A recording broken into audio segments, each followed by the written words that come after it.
ओम नमः शिवाय। नमस्कार दोस्तों।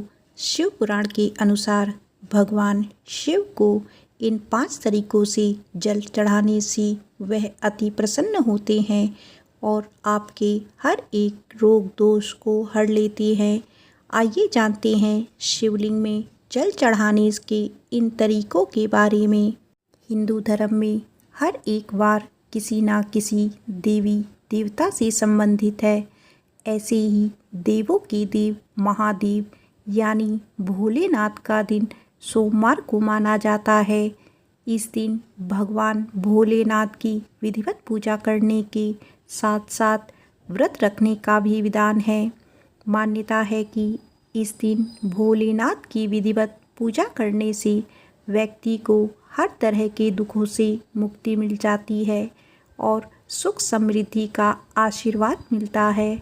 सोमवार के दिन अलावा आप चाहें तो रोजाना बस 1 लोटा जल भगवान शिव को अर्पित कर सकते हैं।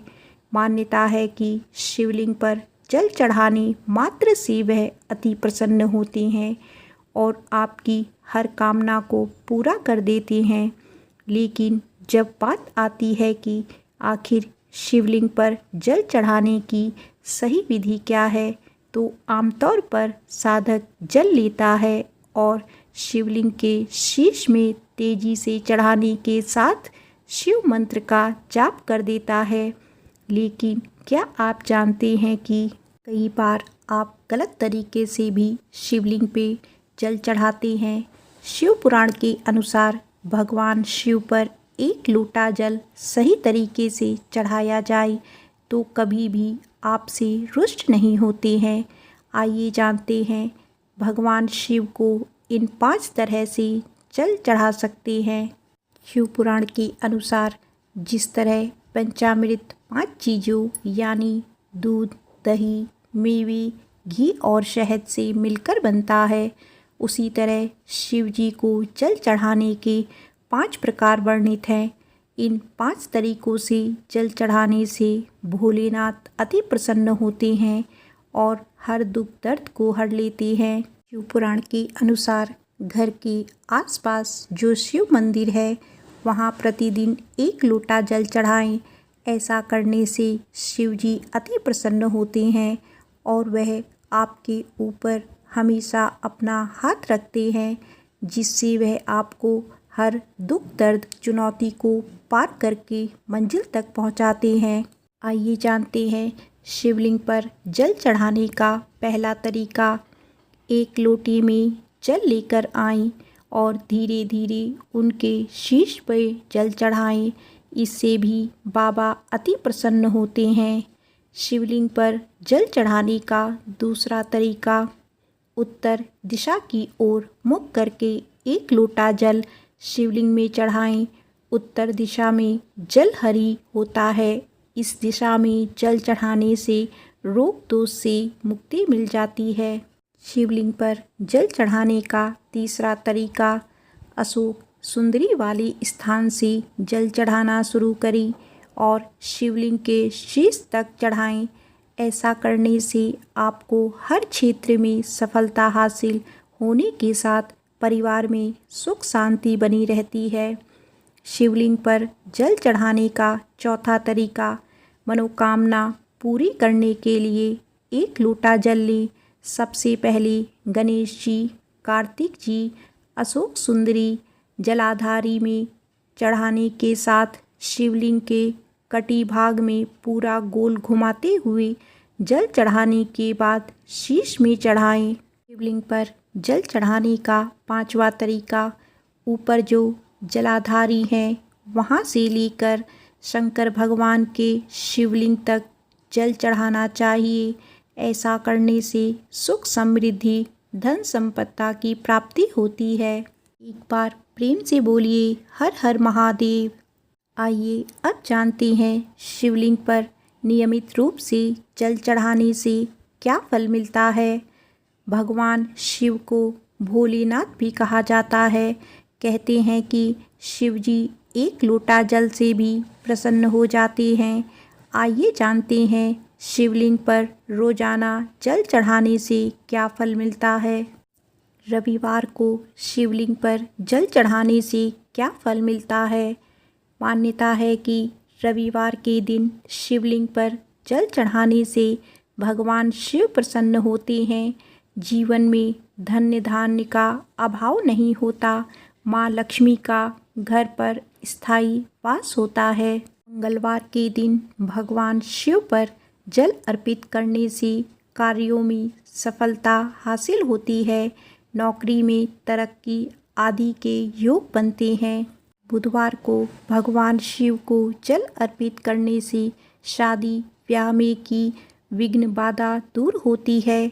मान्यता है कि ऐसा करने से विवाह संबंधी परेशानियां खत्म होती हैं और वैवाहिक जीवन सुखद होता है। गुरुवार को भगवान शिव को जल अर्पित करने से परीक्षा में सफलता हासिल होती है। बच्चों का मन पढ़ाई में लगता है। विद्या प्राप्त होती है। शुक्रवार के दिन भगवान शिव को जल चढ़ाने से महिलाओं को अखंड सौभाग्य की प्राप्ति होती है। वैवाहिक जीवन में खुशियां आती हैं। परिवार का गृह कलेश खत्म होता है। शिव महापुराण के अनुसार शनिवार के दिन भगवान शिव को जल चढ़ाने से अकाल मृत्यु का भय समाप्त होता है। एक बार प्रेम से बोलिए हर हर महादेव। आइए अब जानते हैं शिवलिंग पर कब नहीं चढ़ाना चाहिए जल। हिंदू धर्म में भगवान शिव की पूजा का बहुत महत्व माना जाता है। भगवान शिव की पूजा मुख्य रूप से शिवलिंग के रूप में की जाती है। शास्त्रों में ऐसा वर्णित है कि रोजाना शिवलिंग पर जल चढ़ाने से भगवान शिव प्रसन्न होते हैं और अपनी कृपा बरसाते हैं। मगर क्या आप जानते हैं कि शिवलिंग पर कब जल नहीं चढ़ाना चाहिए? शिवलिंग पर जल चढ़ाना जितना शुभ माना जाता है, उतना ही इससे जुड़े कुछ नियम भी है जिनका पालन आवश्यक है। आइए जानते हैं शिवलिंग पर जल चढ़ाने का सही समय। शास्त्रों के अनुसार शिवलिंग पर कभी भी संध्या काल के समय या रात में जल नहीं चढ़ाना चाहिए। प्रदोष व्रत या शिवरात्रि के दौरान प्रदोष काल में शिवलिंग की पूजा करना शुभ माना गया है और प्रदोष काल रात के समय ही आरंभ होता है। लेकिन प्रदोष काल में भी आप भगवान शिव की पूजा तो कर सकते हैं, मगर शिवलिंग पर जल नहीं चढ़ा सकते। यह अशुभ होता है। शिवलिंग पर सूर्यास्त के समय या उसके बाद चढ़ाया हुआ जल विष के समान माना गया है। इसके अलावा शास्त्रों और विशेष रूप से शिव पुराण में इस बात का उल्लेख मिलता है कि शिवलिंग के श्रृंगार के बाद भी उस पर जल नहीं चढ़ाना चाहिए। इससे भगवान शिव रुष्ट हो जाते हैं। साथ ही दोपहर के समय भी शिवलिंग पर जल चढ़ाना धर्मशास्त्रों में उचित नहीं माना गया है। शिवलिंग पर जल चढ़ाने का सबसे ज़्यादा शुभ समय ब्रह्म मुहूर्त माना गया है। इसके अलावा सुबह 5 बजे से लेकर सुबह 11 बजे तक का ही समय शिवलिंग पर जल चढ़ाने के लिए शुभ होता है।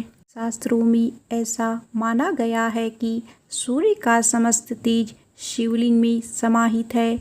ऐसे में शिवलिंग पर जब जल अर्पित करते समय सूर्य को साक्षी माना जाता है। सूर्यास्त के समय या उसके बाद शिवलिंग पर चढ़ाया हुआ जल सूर्य के साक्ष्य में नहीं माना जाता है, इसीलिए इसका कोई फल भी नहीं मिलता। शिवलिंग पर अक्सर जल और बिल्वपत्र तो चढ़ाया ही जाता है, लेकिन इसके अलावा भी बहुत कुछ अर्पित किया जाता है। शिव जी का कई प्रकार के द्रव्यों से अभिषेक किया जाता है। सभी तरह के अभिषेक का अलग अलग फल दिया गया है। शिव पुराण के अनुसार किस द्रव्य से अभिषेक करने से क्या फल मिलता है, आइए जानते हैं। जल से रुद्रा अभिषेक करने पर वृष्टि होती है। कुशा जल से अभिषेक करने पर रोग व दुख से छुटकारा मिलता है। दही से अभिषेक करने पर पशु, भवन तथा वाहन की प्राप्ति होती है। गन्ने के रस से अभिषेक करने पर लक्ष्मी की प्राप्ति होती है। मधु युक्त जल से अभिषेक करने पर धन वृद्धि होती है। तीर्थ जल से अभिषेक करने पर मोक्ष की प्राप्ति होती है। इत्र मिले जल से अभिषेक करने से रोग नष्ट होते हैं। दूध से अभिषेक करने से पुत्र प्राप्ति होती है। घी से अभिषेक करने से वंश विस्तार होता है। सरसों के तेल से अभिषेक करने से रोग तथा शत्रुओं का नाश होता है। शुद्ध शहद से रुद्रा अभिषेक करने से पाप क्षय होते हैं। शिवलिंग पर कच्चे चावल चढ़ाने से धन संपत्ति की प्राप्ति होती है। तिल चढ़ाने से समस्त पापों का नाश होता है। शिवलिंग पर जौ चढ़ाने से लंबे समय से चल रही परेशानी दूर होती है। शिवलिंग पर गेहूं चढ़ाने से सुयोग्य पुत्र की प्राप्ति होती है। शिवलिंग पर जल चढ़ाने से परिवार के किसी सदस्य का तेज बुखार कम हो जाने की मान्यता है। शिवलिंग पर दूध में चीनी मिलाकर चढ़ाने से बच्चों का मस्तिष्क तेज होता है। शिवलिंग पर गन्ने का रस चढ़ाने से भी सभी सांसारिक सुखों की प्राप्ति होती है। शिवलिंग पर गंगा जल चढ़ाने से मनुष्य को भौतिक सुखों के साथ साथ मोक्ष की प्राप्ति होती है। शिवलिंग पर शहद अर्पित करने से टीबी या मधुमेह का समस्या दूर हो जाती है। शिवलिंग पर गाय के दूध से बना शुद्ध देसी घी चढ़ाने से शारीरिक दुर्बलता से मुक्ति मिलती है। शिवलिंग पर आकड़े के फूल चढ़ाने से सांसारिक बाधाओं से मुक्ति मिलती है और मोक्ष की प्राप्ति होती है। शिवलिंग पर समी के पेड़ के पत्तों को चढ़ाने से सभी तरह के दुखों से मुक्ति मिलती है। एक बार प्रेम से बोलिए हर हर महादेव। ओम नमः शिवाय। हर हर महादेव। नमस्कार दोस्तों, आज की कथा में मैं आपको सावन के महीने में नाग या कोई और सांप दिखने से क्या होता है इसकी पौराणिक कथा सुनाऊंगी। अगर आपको कथा अच्छी लगे तो वीडियो को लाइक, सब्सक्राइब और शेयर ज़रूर कीजिएगा। हिंदू धर्म में सावन के महीने का विशेष महत्व है। इस मौसम में चारों ओर हरियाली छाई रहती है, चारों को नयापन नज़र आता है।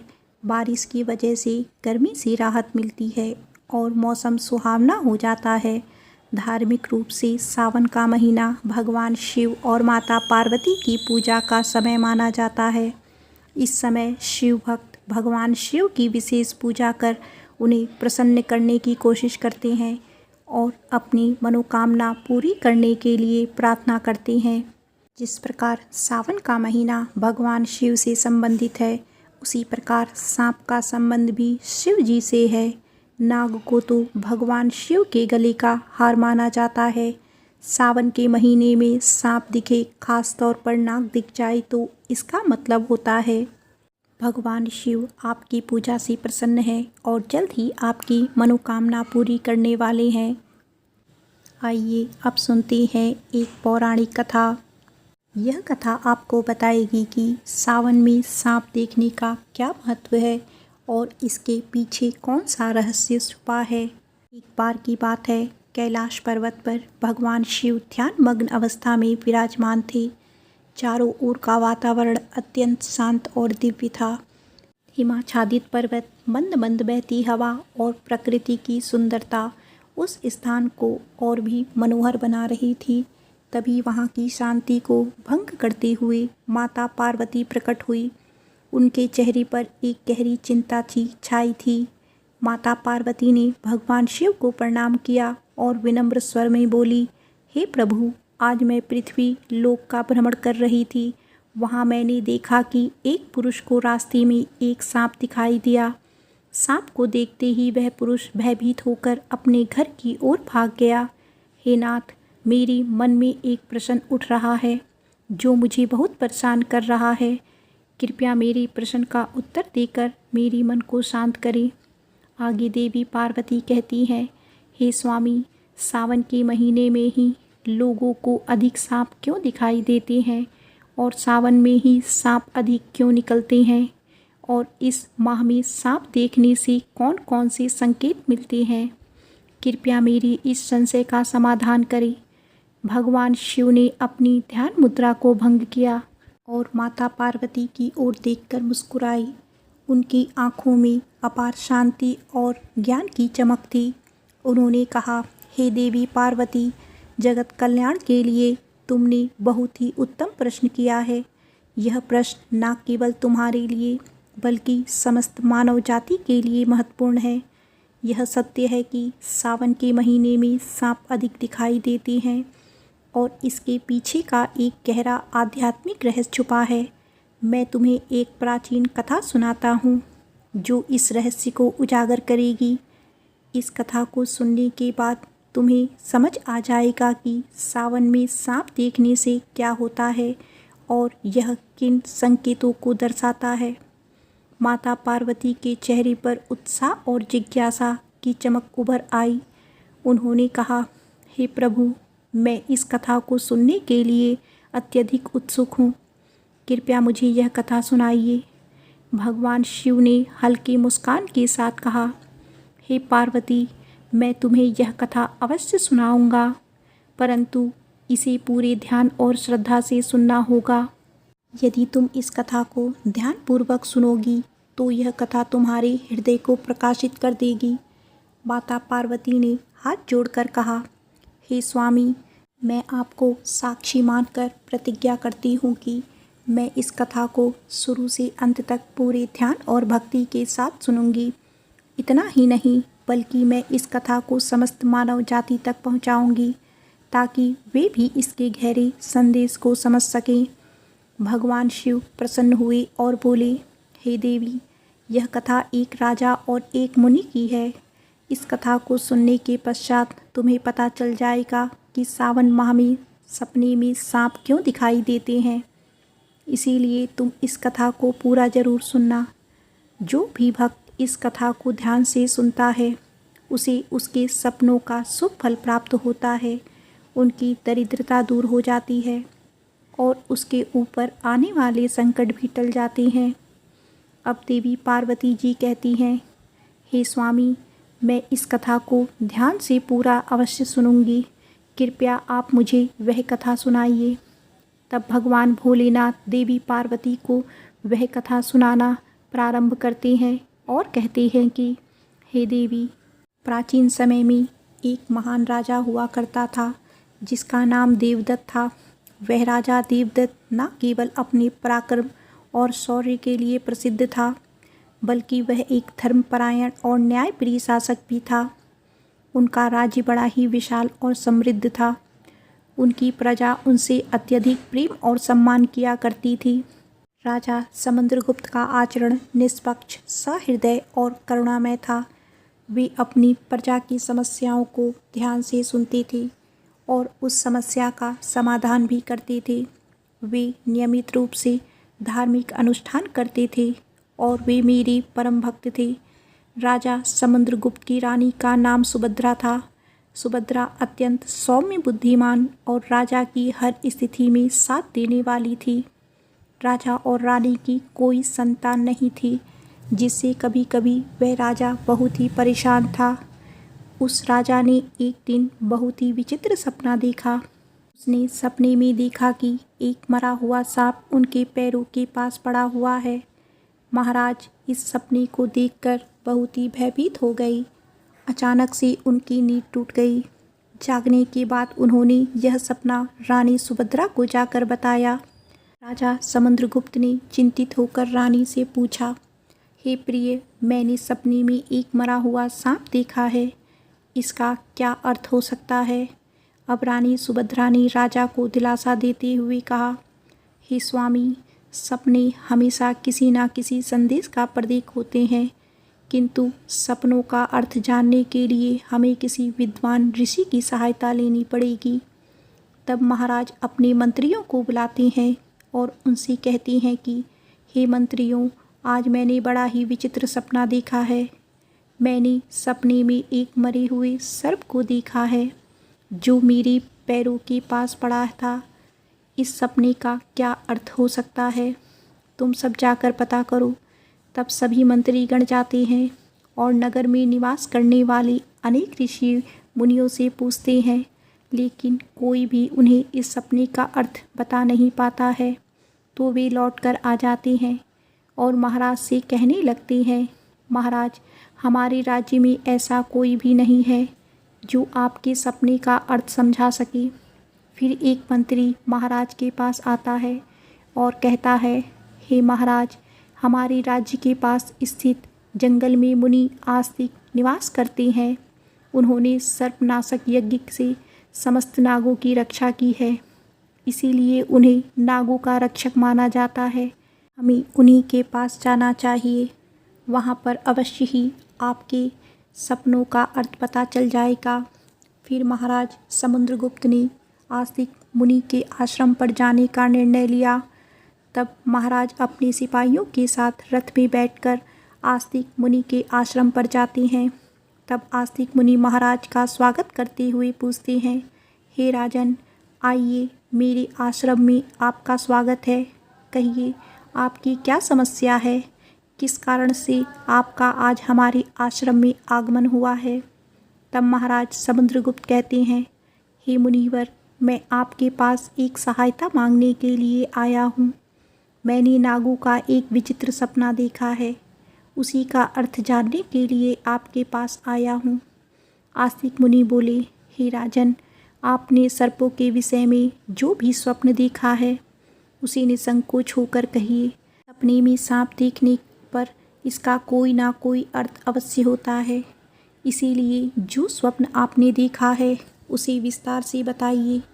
महाराज समुद्रगुप्त आस्तिक मुनि से कहते हैं, हे मुनिवर, कल रात मैंने एक विचित्र स्वप्न देखा। मैंने देखा कि एक मरा हुआ सांप मेरे पैरों के पास पड़ा हुआ था। कृपया मुझे इस स्वप्न का अर्थ बताइए। आस्तिक मुनि ने ध्यानपूर्वक राजा की बात सुनी और कहा, हे राजन, अगर सपने में आपको मरा हुआ सांप दिखाई देता है तो इसका मतलब है कि आपके जीवन की बाधाएं और संकट जल्द ही दूर होने वाले हैं। यह एक शुभ संकेत है, इसीलिए आप चिंता मुक्त होकर घर जाइए। इसमें भयभीत होने वाली कोई बात नहीं है। फिर महाराज समुद्रगुप्त प्रसन्न होकर आस्तिक मुनि को प्रणाम करते हैं और धन्यवाद देते हुए लौटकर अपने राज्य में आ जाते हैं। सपने के फलस्वरूप कुछ दिनों बाद राजा समुद्रगुप्त के राज्य में दुश्मनों द्वारा उत्पन्न की गई सभी समस्याएं और संकट दूर हो जाते हैं। राजा इस संकेत से बहुत खुश हुआ। फिर अगले दिन रात को राजा समुद्रगुप्त को ऐसा ही सपना सांप का और एक सपना आया। उस सपने में राजा समुद्रगुप्त ने देखा कि वह एक बड़े सांप को पकड़ रहा है। जागने के बाद राजा ने तुरंत आस्तिक मुनि के पास जाकर पूछा, हे मुनिवर, मैंने सपने में देखा कि मैं एक बड़े सांप को पकड़ रहा हूँ, इसका क्या अर्थ है? आस्तिक मुनि ने कहा, हे राजन, अगर आप सपने में सांप को पकड़ते हुए देखते हैं तो यह भी एक शुभ संकेत होता है। यह दर्शाता है कि आप भविष्य में अपनी मेहनत से धन संपत्ति प्राप्त करेंगे और उसे सही तरीके से इस्तेमाल करेंगे। कुछ दिनों बाद राजा ने एक बड़े युद्ध में विजय प्राप्त की और राजा की संपत्ति में वृद्धि हुई। राजा समुद्रगुप्त को तीसरा सपना आया।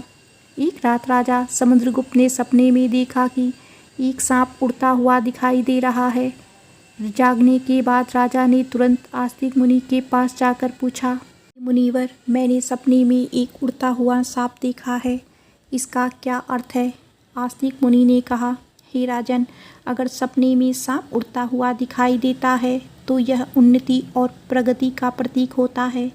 इसके बाद राजा के राज्य में व्यापार और कृषि में उन्नति होने लगी। कुछ दिनों बाद राजा समुद्रगुप्त को चौथा सपना आया। कुछ दिनों बाद राजा समुद्रगुप्त ने सपने में बार बार काली रंग का सांप देखा। वह चिंतित होकर आस्तिक मुनि के आश्रम पर गए। राजा ने उनसे पूछा, हे मुनिवर, मैंने सपने में बार बार काली रंग का सांप देखा है, इसका क्या अर्थ है? आस्तिक मुनि ने कहा, हे राजन, अगर सपने में बार बार काले रंग का सांप दिखाई देता है तो यह काल सर्प दोष का संकेत है। हालांकि ज्योतिष शास्त्र में इसका निवारण भी बताया गया है।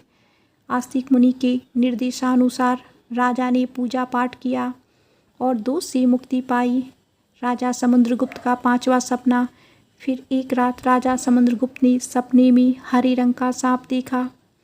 जागने के बाद राजा ने तुरंत आस्तिक मुनि के पास जाकर पूछा, हे मुनिवर, मैंने सपने में हरे रंग का सांप देखा है, इसका क्या अर्थ है? आस्तिक मुनि ने कहा, हे राजन, अगर सपने में हरे रंग का सांप दिखाई देता है तो यह एक शुभ संकेत है और यह निकट भविष्य में आपके साथ घटने वाली किसी अच्छी घटना की ओर इशारा करता है। इसके बाद राजा के राज्य में अच्छी फसल हुई और प्रजा बहुत ही खुशहाल हो गई। राजा समुद्रगुप्त को 6ठा सपना आया। एक अन्य रात राजा समुद्रगुप्त ने सपने में सफ़ेद रंग का सांप देखा। जागने के बाद राजा ने तुरंत आस्तिक मुनि के पास जाकर पूछा, हे मुनिवर, मैंने सपने में सफ़ेद रंग का सांप देखा है, इसका क्या अर्थ है?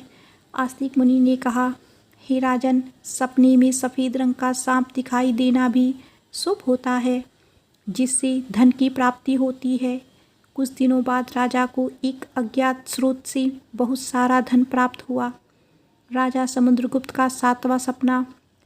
एक रात राजा समुद्रगुप्त ने सपने में देखा कि एक सांप डर कर भाग रहा है।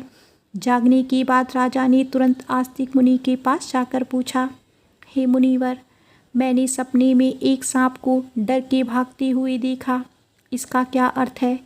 आस्तिक मुनि ने कहा, हे राजन, अगर सपने में सांप को किसी से डरकर भागते हुए देखते हो तो यह एक अशुभ संकेत है और यह दर्शाता है कि आपको आपके शत्रुओं से धोखा हो सकता है। कुछ दिनों बाद राजा के एक करीबी मंत्री ने उन्हें धोखा दे दिया, लेकिन राजा समय रहते सतर्क हो गए और उन्होंने उस मंत्री को कैद कर लिया और दंड दिया। राजा समुद्रगुप्त का 8वां सपना।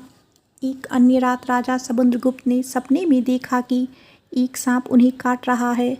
जागने के बाद राजा ने तुरंत आस्तिक मुनि के पास जाकर पूछा, हे मुनिवर, मैंने सपने में देखा कि एक सांप मुझे काट रहा है, इसका क्या अर्थ है? आस्तिक मुनि ने कहा, हे राजन, अगर सपने में सांप आपको काटता है या आपका पीछा करता है तो यह किसी अशुभ घटना की सूचना होती है। कुछ दिनों के बाद राजा एक गंभीर बीमारी ने घेर लिया, लेकिन वे मुनि के आशीर्वाद से ठीक हो गए। राजा समुद्रगुप्त का 9वां सपना। एक रात राजा समुद्रगुप्त ने सपने में नाग नागिन का जोड़ा देखा। जागने के बाद राजा ने तुरंत आस्तिक मुनि के पास जाकर पूछा, हे मुनिवर, मैंने सपने में नाग नागिन का जोड़ा देखा है, इसका क्या अर्थ है? आस्तिक मुनि ने कहा, हे राजन, अगर सपने में नाग नागिन का जोड़ा दिखाई देता है तो यह संकेत है कि आपके पूर्वज आपको सूचना दे रहे हैं कि आपको अपने कुल देवी देवता की उपासना करनी चाहिए। राजा ने मुनि के निर्देशानुसार कुल देवी देवता की उपासना की, जिससे उनके राज्य में सुख शांति बनी रही। राजा समुद्रगुप्त का 10वां सपना। एक रात राजा समुद्रगुप्त ने सपने में सांप के बच्चे को देखा जो उसके सिंहासन पर बैठे हुए थे। जागने के बाद राजा ने तुरंत आस्तिक मुनि के पास जाकर पूछा, हे मुनिवर, मैंने सपने में देखा कि सांप के बच्चे मेरे सिंहासन पर बैठे हुए हैं, इसका क्या अर्थ है? आस्तिक मुनि ने कहा, हे राजन, अगर सपने में सांप के बच्चे दिखाई देते हैं और वे आपके सिंहासन पर बैठे हुए हैं तो यह संकेत है कि आपके घर जल्द ही संतान का आगमन होगा, आपका पुत्र महान बनेगा और आपके राज्य का उत्तराधिकारी होगा। कुछ महीनों बाद रानी सुभद्रा ने एक पुत्र को जन्म दिया। वह पुत्र बड़ा होकर एक महान राजा बना और अपने पिता के राज्य का उत्तराधिकारी बना। राजा समुद्रगुप्त का अगला सपना। एक रात राजा समुद्रगुप्त ने सपने में सांप और नेवले की लड़ाई देखी। जागने के बाद राजा ने तुरंत आस्तिक मुनि के आश्रम में जाकर पूछा, हे मुनिवर, मैंने सपने में सांप और नेवले की लड़ाई देखी है, इसका क्या अर्थ है? आस्तिक मुनि ने कहा, हे राजन, अगर सपने में सांप और नेवले की लड़ाई होते देखते हैं तो यह इस बात का संकेत है कि आपके सामने आपके गुप्त शत्रु का खुलासा हो जाएगा और उसके साथ आपकी लड़ाई भी होगी। कुछ दिनों बाद राजा के इस गुप्त शत्रु का पर्दाफाश हुआ और राजा ने उसे परास्त कर दिया। राजा समुद्रगुप्त का 12वां सपना। एक रात राजा समुद्रगुप्त ने सपने में देखा कि एक सांप शिवलिंग से लिपटा हुआ है। जागने के बाद राजा ने तुरंत आस्तिक मुनि के पास जाकर पूछा, हे मुनिवर, मैंने सपने में सांप को शिव से लिपटा हुआ देखा है, इसका क्या अर्थ है? आस्तिक मुनि ने कहा, हे राजन, अगर सपने में सांप को शिवलिंग से लिपटा हुआ देखते हैं तो यह दर्शाता है कि भगवान शिव की आपको कृपा प्राप्त होगी और आपकी कोई विशेष मनोकामना पूर्ण होगी। इसके बाद राजा ने भगवान शिव की आराधना की और उनकी विशेष मनोकामना पूर्ण हुई। राजा समुद्रगुप्त का 13वां सपना। एक रात राजा समुद्रगुप्त को भयंकर सपना आया। उन्होंने देखा कि एक काला सांप उनकी छाती पर आकर बैठा है। राजा बहुत भयभीत हो गए और तुरंत आस्तिक मुनि के पास पहुँचे और बोले, हे मुनिवर, मैंने एक भयंकर सपना देखा है। एक काला सांप मेरी छाती पर आकर बैठा है, इसका क्या अर्थ है? राजा ने घबराते हुए पूछा। आस्तिक मुनि ने गंभीर स्वर में कहा, हे राजन, यह सपना आपके लिए एक गंभीर चेतावनी है। इसका अर्थ है कि आपकी मृत्यु निकट है। आपको तुरंत भगवान शिव की शरण में जाना चाहिए और उनकी आराधना करनी चाहिए। अब वे ही आपको इस संकट से बचा सकती हैं। राजा समुद्रगुप्त भयभीत हो गए और तुरंत भगवान शिव की आराधना करने लगे। उन्होंने कठोर तपस्या की और भगवान शिव को प्रसन्न करने के लिए अनेक यज्ञ और अनुष्ठान किए। भगवान शिव राजा समुद्रगुप्त की भक्ति और तपस्या से प्रसन्न हो गए और उन्होंने प्रकट होकर कहा, हे राजन, मैं तुम्हारी भक्ति और तपस्या से प्रसन्न हूँ। तुमने अपनी मृत्यु के भय से नहीं बल्कि सच्चे मन से मेरी आराधना की है। इसीलिए मैं तुम्हें आशीर्वाद देता हूँ कि तुम्हारी आयु लंबी होगी और तुम स्वस्थ एवं सुखी जीवन जियोगी। राजा समुद्रगुप्त ने श्रद्धापूर्वक कहा, हे महादेव, आपकी कृपा से मेरी आयु लंबी हो गई। मैं आपके आशीर्वाद के लिए अत्यंत आभारी हूँ और मैं सदा आपकी आराधना करता रहूँगा। भगवान शिव ने राजा को आशीर्वाद दिया और उनकी मृत्यु संकट टल गई। राजा समुद्रगुप्त ने लंबे समय तक अपने राज्य में सुख और शांति से शासन किया। कथा सुनने के बाद देवी पार्वती ने कहा, हे स्वामी, यह कथा अत्यंत रोचक और शिक्षाप्रद थी। अब मुझे समझ में आ गया कि सपनों का क्या महत्व होता है और वे हमारे जीवन में किस प्रकार प्रभावित करते हैं। तब भगवान शिव ने मुस्कुराते हुए कहा, हे पार्वती, सपने हमें हमारे अवचेतन मन की गहराइयों से जोड़ती हैं और हमें महत्वपूर्ण संदेश देती हैं। हमें उन्हें समझने और उनसे सीखने की कोशिश करनी चाहिए। आगे भगवान शिव कहते हैं, हे देवी पार्वती, राजा समुद्रगुप्त के सपनों ने यह सिद्ध कर दिया कि हर सपना एक संदेश लेकर आता है। यदि सपने में मरा हुआ सांप आता है तो यह सपना जीवन की बाधा और संकटों को समाप्त होने का संदेश देता है। यह शुभ संकेत है कि कठिनाइयाँ दूर हो जाती हैं और सुखद समय आने वाला है। यदि सपने में कोई सांप को पकड़ता है तो यह सपना दर्शाता है कि व्यक्ति अपनी मेहनत से धन संपत्ति प्राप्त करेगा और उसे सही तरीके से इस्तेमाल करेगा। यह सफलता और समृद्धि का प्रतीक है। यदि सपने में उड़ता हुआ सांप दिखाई दे तो यह सपना उन्नति और प्रगति का प्रतीक है। इसका अर्थ है कि व्यक्ति के जीवन में विकास और तरक्की होगी। यदि सपने में काले रंग का सांप दिखाई देता है तो यह काल सर्प दोष का संकेत है। यह अशुभ होता है, लेकिन इसका निवारण संभव है जिससे व्यक्ति को राहत मिल सकती है। यदि सपने में हरे रंग का सांप आता है तो यह अच्छा शुभ संकेत है और निकट भविष्य में अच्छी घटनाओं का पूर्वाभास कराता है। यह सुख समृद्धि का प्रतीक है। यदि सपने में सफ़ेद रंग का सांप दिखाई दे तो यह धन की प्राप्ति का संकेत है। यह सपना आर्थिक समृद्धि और सफलता की ओर इशारा करता है। यदि सपने में कोई सांप मनुष्य से डरकर भाग रहा है तो यह अशुभ संकेत है और यह दर्शाता है कि शत्रुओं से धोखा हो सकता है। सावधान रहने की आवश्यकता है। यदि सपने में किसी मनुष्य को सांप काटता है तो यह किसी अशुभ घटना की सूचना होती है, जो व्यक्ति के स्वास्थ्य या सुरक्षा के लिए खतरा हो सकता है।